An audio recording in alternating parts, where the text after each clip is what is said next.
ڕاوەڕزان لە تەوەری دووەمدا گفتوگۆ دەکەم سەبارەت بە تێپەڕبوونی 3 ساڵ بەسەر بڕیاری ریفراندۆم کە وەک لە راپۆرتەکەدا بینیمان زیانەکانی ریفراندۆم چی بوو.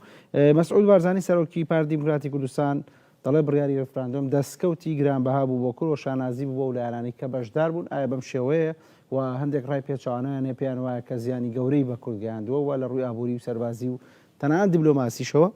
عەلی کەریمی چاودێری سیاسی لە لەندەن لە بەریتانیا و لەگەڵ مەکاک عەلی ئەم کاتتان باش. ئێوە ڕاتان چیە پاش 3 ساڵ سەبارەت بە بڕیاری ئەنجامدانی ڕێفراندۆم؟ ژیانتان باش، شەوی و بینەرانی بەڕێزی ئەناتی باش. حقیقەتەوەیە ئەوڕۆ وا دیارە 3 ساڵ بەسەر ڕێفراندۆمە کێدا گوزەرا. حقیقەتەوەیە کە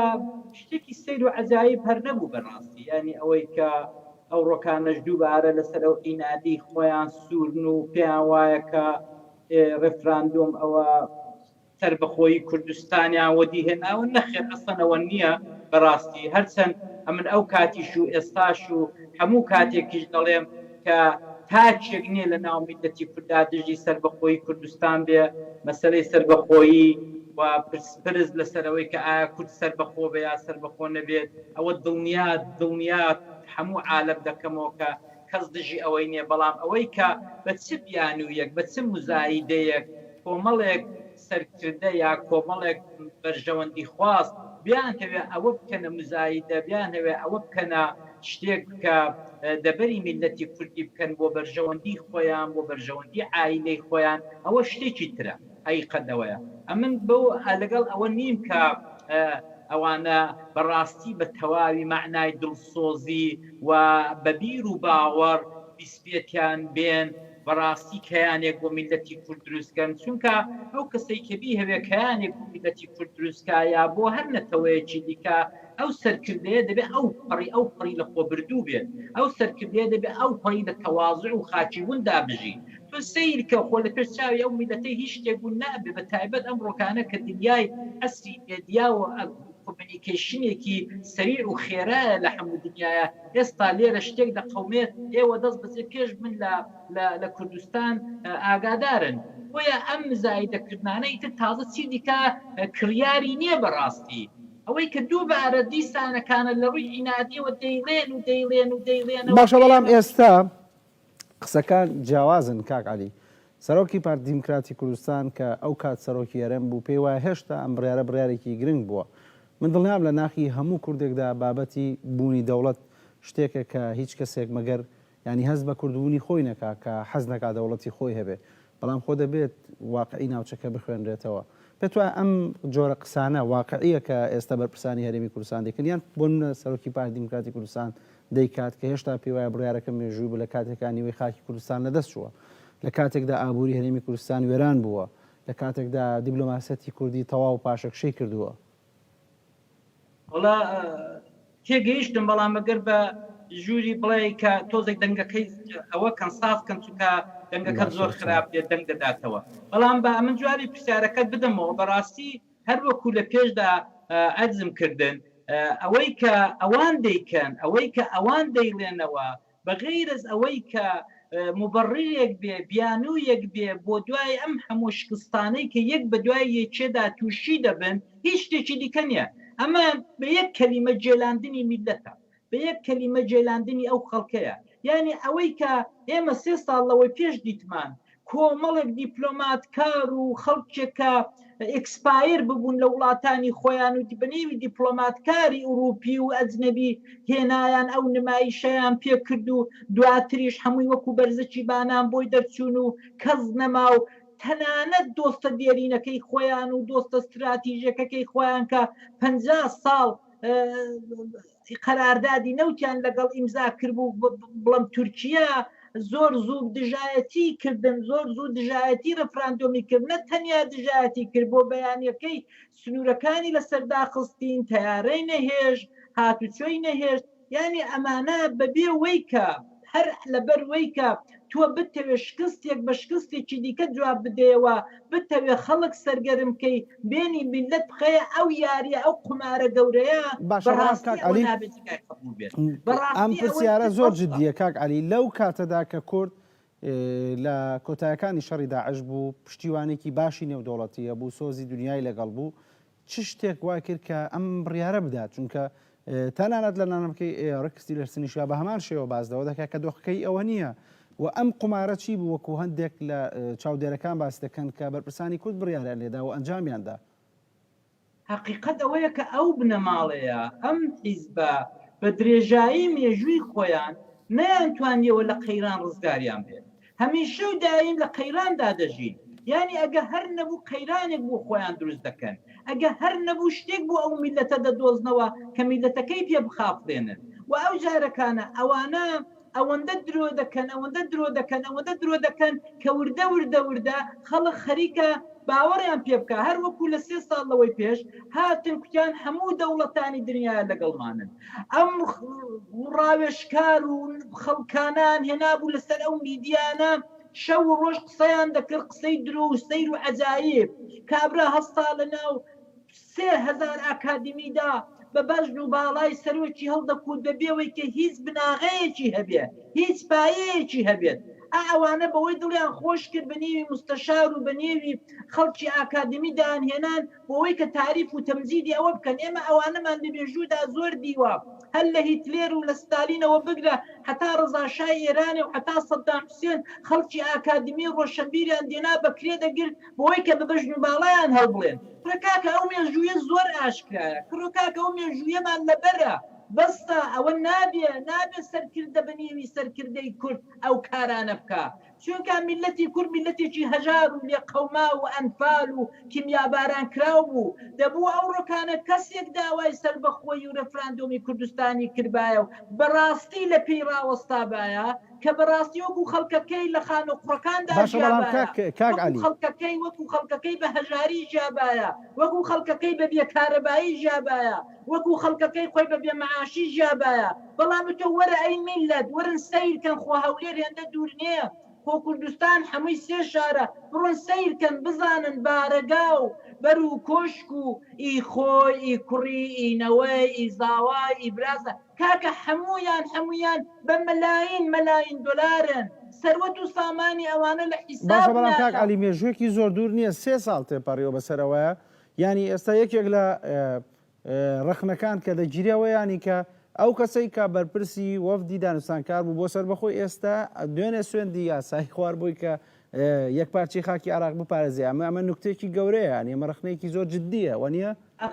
ئەخ بۆیە دەڵێم دقیقەن دەمەویستی شارە بەوەی بکەم ئێوە ئەوێ ڕۆژێت هاتن ئێمەتان چۆر کرد خەڵکتان کە ڕخنەی لێ دەگرتن یان ڕێیان هەبوو کە بابە ڕێفراندۆم باشە بەڵام ئاوانە وەرن با ڕێگایەکی دیکەی بۆ بینەوە وەرن با لۆبی بۆ بکەین هاتن چۆریان کردین پیان کاکە ئەوانە خائینن ئەوانە نایانەوێت چیچی بەڵام بۆ بەیانی زوو کە ئەو شەوەی کە بکی ئەمە عێراقمان تەلاقدا تەواو بوو ئیتر لە 25 مانگەوە دەما ئەمە بۆ خۆمان نازام چی وڵاتی خۆمان دەبێتی هیچ نە شەرمێک نە حەیایەک نە هیچ لە پێشدا ئەو کوتی ئەگەر بوو ئەوە بوو ئەگەر نەبوو ئێوە ئەوە ملی منوش نەمل هاتە پێشێ و نەمی لە چ قۆی لێناو ئەخ کاکە خۆ نابێ ئەم نستا لەسەر ئەو تەلەڤیزۆنەی قسەیەک دەکەم لاقل هیچ نەبێت تا بەیانی لەسەر قسەکەی خۆم بوەستم ئەوان بەیانی هەستان قاریاندا بۆ بەغدایە ئەو جارەکانە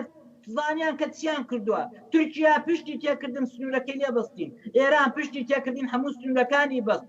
ئەو وەزع هات ئەوەی کە لێی قەومان میلەت بوو نیوەی خاچی کوردستانمان دۆڕان هەر ئەو ڕۆژەی ئەوەی کە زەرەری کرد میلەت بوو ئەوەی کە زەرەری کرد کەرکووک و ناوچەدا بڕاوەکان بوون بەڵام ئەوەی کە زەرەری نەکرد تەنیا ئەو چەند کەسە بوون کە داوای ڕێفراندۆمیان کردو ئەو بەڵایان بەسەر میلەتی کوردێنا ئەمڕۆیی دوای 3 ساڵان بەڕاستی زۆر حەیبە ئەو قسانە کە تۆ بێی بڵێ وڵا ئەمە پەشیمانیم لە ڕێوەڕاندۆ باشە کەس پەشیمان نییە ڕێفراندۆم مافێکی شەرعی قانونی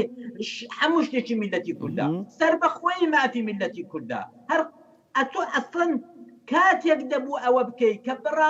بەڕاستی توانی بات لۆبی تەبایە باشە بەڵام کاک عەلی لە نوێترین لێدوانی محەممەدی حاجی مەحموود دەڵێ ڕیفراندۆم تاپۆیەکی ڕەشە لە گیرفانی موتاکێکی خەڵکی کوردستاندا هەر کاتویستی مافی چارەی خۆنووس بکات پێویستی بە ڕیفراندۆم و گەڕانەوە نییە چی دەڵێ کاکە من ئەوێ ساڵێک ئەمن ئەو شتانەوە تم کاکە من پێم شەرمە هەر عیبە هەرچەنە من ئەمە دەنگ بەسەر بەخۆی کوردستان دەدەم هەموو کەس دەیدا هەر من نیم بەڵام هەر عیبە ئەو پرسیارە لە میلەتی کورد میلەتێک کە 100 ساڵی ڕەبەقە لە دنیای مدرندا شەر دەکا بۆ سەربەخۆیی بۆ مافەکانیان ئەوڕۆ تۆ هاتووی لەبەر کۆمەڵێک نیازی شخصی خۆت لەبەر کۆمەڵێک هۆکارێکە تووشی ناکۆچی بووی لە ناو سیاسەتی کوردیدا کاکە ئەتۆ ئەگەر ڕاست بکەی داوای سەربەخۆی بکە پێم بڵێ چەند ساڵە کێ پێشینە یەک کۆنگرەی نەتەوەی کوردی باشە بەڵام کاکاتی ئەو کات باش ئەو کات کۆمەڵی خەڵکیان بە پیاوی جاشی عراقی و پیاوی مالیکی ینی کۆمەڵک دەستەواژە کە هەندێک تاوکو ێستەشەم دەستەواژانە بەکاردێنا بۆوانی کە لەگەڵ ئەوە نەبوون کە و بڕێرەدا ئێستا هەر خۆیان شەڕی بەشداری و وەرگرتنی پۆست و وەزارەت لە بەغدا دەکەن و ینی بە تەواوی ئێستا شەڕی ئەوەکەن لە دابشکردنی پۆستەکانە بە وازحی دیار بوو کە شەڕی گەڕانویان بۆ بەغدا کرد ینی ئەویان لە چی و ئەمایان لە چی ئەمە ینی چۆن جۆرە سیاسەتێکە خۆ دەکرێت پرسیار لەم استراتیژی ئەم شێوە سیاستکردنە بکیرێوە نیە یان ڕەخنە بگیرێ لەمە هەر سیاسێکی دیکە باە لە هەر قوشبنێکی ئەم دنیاە دوای ئەوەی کە و بیەنەوە پێشچاوتان ئەی میلەت چەند ڕۆژێک پێش ڕێفراندۆم مانجێک بزانە ئەم مستەشار و کاڵفام و لێکدەرەوەی سیاسی ئەوانە لەسەر ئەم شاشە تلڤیزۆنانە چیان دەکوت و چیان نەدەکوت بۆ خۆی چۆن هات قاند و پەنجەی ڕاوەشان ئەگەر بوو ئەگەر نەبوو وەرن ئەوە سەری من و چی و چیان ئەمزر هەمووی ئەوانە بێنەوە پێشچاوی خۆتان هەر سیاسێک لە هەر قوشبنێکی دنیاە ئەو سناریۆی بەسەر هاتبایە ڕۆژی دوایە کە دەزانێت شکستی خواردووە هەتا ئەبەت تا عمری هەیە باسی سیاسەتی نەدەکرد کەچی ئەم برادرە هات ئەو کەتنەی کرد ئەو بەزمەی بەسەر میلەتی کورتێنا ئەو جار هەستا هات نە شەرم نە حەیا هەستا چوونەوە بەغدایە بەڕیز دەچوون کوڕی دەنات زاوای دەنات برازات چوو ئەولات چوو ئەوەی هاوپەیمانی خۆی لەگەڵ خۆی برد چون لە بەغبەر دەرگای بەغدایە بکەن کاکە ئەوە ڕێفراندۆمە بەسمان ئەوە نەبووە کەمە سەر بە خۆیمان دەوێت هەدەفمان ئەوە نەبووە کەمە جیاب بینەوە هەزار ئەولایەن هێنا و تازە پینە نەدەکرا سەرنجت بۆ نامەکەی تیلەرسن ڕادەکێشم لەگەڵ ئەوەی کە لە سەرەتای نامەکەیە لەگەڵ ئەو ئەنجامدانی ڕێفراندۆم نییە و پێی وایە کە هێشتا شەڕی داعشماوە بەڵام باز لە چەند خاڵێکی گرنگە کا لە مێژووی ئێمە لە ساڵی 1920ەوە دەڵێ زوڵمی مێژووی بەرامبەرگەری کورد کراوە ینی دان بەوا دەنێت کە زیان و زوڵم لە کورد کراوە لەو کاتەدا و بەڵێن دەدا کە خۆی وڵاتە هاوپەیمانەکانی ئەمریکا کە بە تایبەتی ناوی فەڕەنسا و ئەڵمانیا دێنێت کە هاوبەش دەبن بۆی کە عێراق پەیوەستکەن بەو خاڵ و ڕێکەوتنانی کە ئەمریکا دەیەوێت وە کورد لە بەرژەوەندی بێ بەڵام بەو مەرجی کە ئەم ڕێفراندۆمە نەکرێت بەڵام ینی ئەمە کە تۆ دەزانیت بە تاریخی ئەمەشتی وەرەقی واسیاسی ناتۆتە بەردەست کردووە نیە زانی چۆنە کاک چییە تۆ وەرە نەتەنیا ئەوە وەرە هەموو موزاییکی ڕووداوەکان وەرە لە کن یەکدانە پانۆرامای ڕووداوەکان بێنە لە تەنیژ یەکدا بنێ کاکە ئەوەی لە سیاسەتی 3-4 ساڵی ڕابردوو بە تایبەت لە مەسەلەی ڕێفراندۆم و دوای ڕێفراندۆم کراوە لەلایەن ئەو بنەماڵەیەوە نەک حیزبانە دەوڵەتە نەت بەرەی تەوافقی و هەر خۆیەتی خۆی ئەو بنەماڵەیە ئەوەی کە ئەوە کراوە کاکە لە قوتو هیچ ئەتارێک دانێت تۆ وەرە ئەو کەتنە بکەی ئەم هەموو کارەستا بەڵام خۆ هەر ئەوان بەرپرس نەبوون بێ واقعەکەوە خۆی ببینی ئەی هێزەکانی تر بە پرسیارەتی هێزەکانی تر زانی چۆنە کاکسیە ئەوەی کە هێزەکانی دیکە بێ ئیرادە بوون ئەمە ئەوەی قسەی لەسەر نییە ئەمە زۆری قسە لەسەر کراوە حقیقەت ئەوەیە ئەگەر هێزەکانی دیکە ئاوا بێ ئیرادە نەدەبوون ئاوا شیلیان نەکردبایە لە مقابل دەسەڵاتی بنەماڵەیەک لە هەولێر و لە بارزان ئەمە ئەو وەزعی میلەتی کورد ئاوای لێ نەدەهات تۆ سیرکە دوای ئاوا هەستا هات بەبێ وەی کە هەر شەرمێک لە میلەتکە هەستا حکوومەتی تازایان دروست کرد ئەو دا کوڕەکەی خۆی کردە سەرۆکی حکوومەت ئەوە 1 ساڵە کوڕەکەی لەو پڕی بێلیاقەتیدا دەوڵەت حکوومەت بەڕێوە دەباوەرە بزانن میلەت وەتی گەیشتۆتە چۆ ڕاستە کۆمەڵێت کارەستاتی وەکو کۆڕۆنا و ئەوانە هاتووە بەڵام کاکە ئەوە حازر نییە باشە کاک ئەلی پرسیاری کۆتاییم لە خاڵی چوارەمە بە دیاریکراوی لە نامەکەی ڕێکس تیلەرسنە بازدەوە دەکا ئەڵێ بورە لە خاڵی سێهەمدا دەڵێ سنوورەکانی هەرێمی کوردستان بەدانوستان لەگەڵ بەغدا دەستنیشان دەکردن هاوتەری بەو پرۆسەی مادەی 140 ینی پەیڕەو دەکرد ینی بەڵێن دەدا کە ئەو کێشە سنووریی کورد لەگەڵ عێراقێتی چارەسەر بکرێ بەڵام هەر دوای ڕیفراندۆم هەموو ئەو خاڵی کە باسی کردووە هەرێم لە دەستی دەدا مانای وایە کە ئەمریکەکان هەڕەشەی دەدەزانی ئەویان کردوێ. ئەمریکەکان زۆر زۆر زۆر بە دۆستایەتی هەمومان دەزانین هاتنە پێشێ و داوایان کرد وەکو دۆستێک تیان کاکە نامەکە ماوە تیان کاکە ڕایگرن 2 ساڵان ئێمە دوای 2 ساڵان بۆ خۆمانە و مۆزوعی دەوروژێنینەوە بەڵام کاکە ئەگە بینەوە سەرجە و کەش و هەوای سیاسی 3 ساڵەوە پێشی کوردستان ورد بۆ خەڵکی شی بکەینەوە کاکە ئینادی و پێداگری ئەو پیاوە لە ڕادە بەدەر بوو دەڵێ هەر خۆی نەبوو دەڵێ هەر شتێک پاڵی پێوە دەنا کە ئەو کارەساتە بکرێ و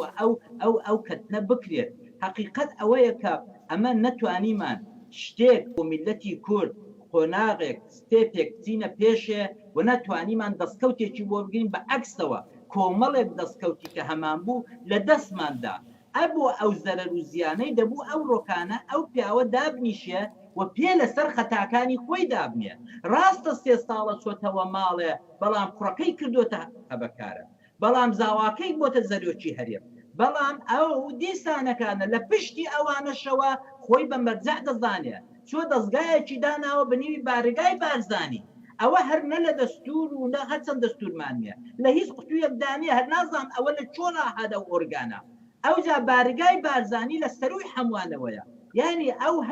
هەر بریار بە دەرستا هەر ئەوەیە و بەڕاستی پێتان دڵێم هەتا ئەو سیاسەتە تا ئەوانە فەرمان و سوکانی سیاسەتی کوردیان بەدەست بێت ئەمن دڵنیای میلەتی کورد دەکەم کە میلەتی کورد ڕۆژی خۆشی بەخۆیەوە نابینێت دەبێ حقیقت ئەوەیە ئەو ڕۆکانە میلەتی کورد لەوە وشارتر بێ کە دەڵم میلەتی کورد مەبەستم نوخبە و ڕۆشنبیر و ڕۆژنامە نووسی ئازاد و ئەوانان کە بێنە سەر جادەوە بێن بڵێن کاکە ئەگەر ئەو میلەتە فەقیر و هەژارە بەستە گاڵتە پێکردن بەستە هەر دەفعی بە چەواشە بردن بەستە ئەو هەموو مزایدەیە ئەتۆ کەسێک بیکە خۆت و کەس و کار و هەموو شتێکن لەو پڕی سەروەت و سامان و هەموو جانت دۆلار بێ بەڵام میلەتەکەت فەقیر بێ بەڵام مناڵی هەژاری گەرمیان پارەی نەبێ دامخوا پارەی نەبێ بچێتە مەکتەب ئەتۆ چۆن دەتوانی سەرکردەی میلەتێکی ئاوابی سەرکردەی میلەتێک دەبێت لەگەڵ میلەتەکەی خەمخۆر بێ لەگەڵ میلەتەکەی بگوزەرێنێ لەگەڵ میلەتەکەی بێ لەگەڵ میلەتەکەی نانخوا کاکە ئێوە بن ناتان بینین ئێوە لە فێرعۆن سەرترن چێ دەتوانێت دەستی بداتەوێ ئەو جارەکانە ئەوەی ئەوڕۆ لە 3 ساڵەی ڕێفراندۆم تا کردان بەڕاستی کارەساتێکە زۆر حەیبە ئەتۆ دووبارە هەموو عێراق بە وەزیرەکەت ڕازی نەبوو دەنجیان پێ نەدا بە سەرۆک کۆمارەکەیان دەنگ پێ نەدا بە وەزیری دارایان دەنگ پێ نەدا ئەتۆ دووبارە هێناتەوە بە زۆرە ملی بە تۆبزی ئەو ڕۆکانە کردت بە وەزیری دەرەوە دە ڕۆژێکیشدا کاکم سۆن دەخوا کە ڕۆژی ڕێفراندۆمە ساڵوەگەری ڕێفراندۆمە لێ بە یەکپارچێکی عێراق سۆن دەخوا ئەم گاڵتە جارێ زیاتر لەگەڵت بم زۆر ببوورە عەلی کەریمی چاودێری سیاسی لە لەندەن لە بەریتانیا و لەگەڵم بووی هیچ کاتم نەما سوپاس بۆ بەشداری لەگەڵمان بڵە بەرزان پاشوشانێکی کورد لە پانۆراما لەگەڵتان بەردەوام ببین چاوتان لەسەر هێنارچی بێ.